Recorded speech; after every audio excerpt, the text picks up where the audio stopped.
راستے سے گزرتے ایک بوڑھے آدمی کی ایک نوجوان سے تکرار ہو گئی۔ تھوڑی دیر بحث مباحثے کے بعد نوجوان وہاں سے چلا گیا۔ بوڑھے آدمی کا غصہ بھی اپنی جگہ قائم تھا۔ وہ کسی طرح اس سے اس لڑائی کا بدلہ لینا چاہتا تھا۔ جسمانی طور پر کمزور ہونے کی وجہ سے وہ نوجوان سے مار پیٹ تو نہیں کر سکتا تھا، لیکن اس نے اس کا ایک اور حل نکالا۔ بوڑھے نے نوجوان کے بارے میں افواہ پھیلانا شروع کر دی کہ وہ چور ہے۔ وہ ہر راہ گزر سے یہی بات کرتا۔ کئی لوگ اس کی بات کو سنا کرتے، لیکن چند لوگ یقین بھی کر لیتے تھے۔ کچھ دن گزرے تو پاس کے علاقے میں کسی کی چوری ہو گئی۔ لوگوں کے دلوں میں بوڑھے نے پہلے ہی نوجوان کے خلاف شک ڈال دیا تھا۔ چوری کے الزام میں نوجوان کو پکڑ لیا گیا، لیکن چند ہی دنوں میں اصل چور کا پتہ لگنے پہ اس کو رہائی مل گئی۔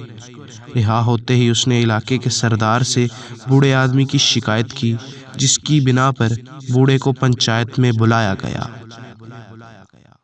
بوڑھے نے اپنے آپ کو بچانے کے لیے صفائی پیش کی۔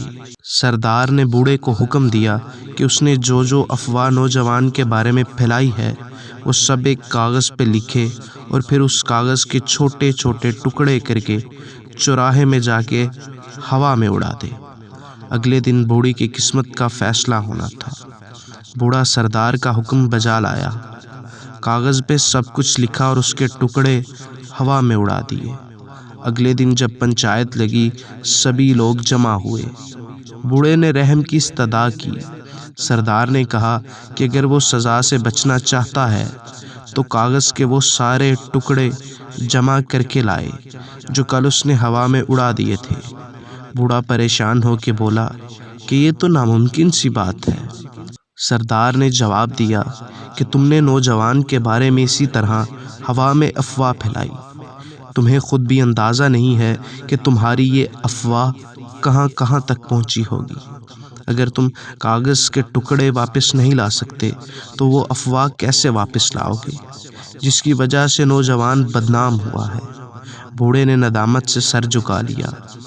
کئی بار ہم بنا تصدیق کے لوگوں کے بارے میں افواہیں پھیلانا شروع کر دیتے ہیں۔ ہماری بنا سوچے سمجھے کی گئی چھوٹی سی بات کسی اور کی زندگی پہ کتنا اثر انداز ہو سکتی ہے، اس کا شاید ہمیں اندازہ نہیں۔ اس لیے منہ کھولنے سے پہلے ہر بات کی تصدیق بہت ضروری ہے۔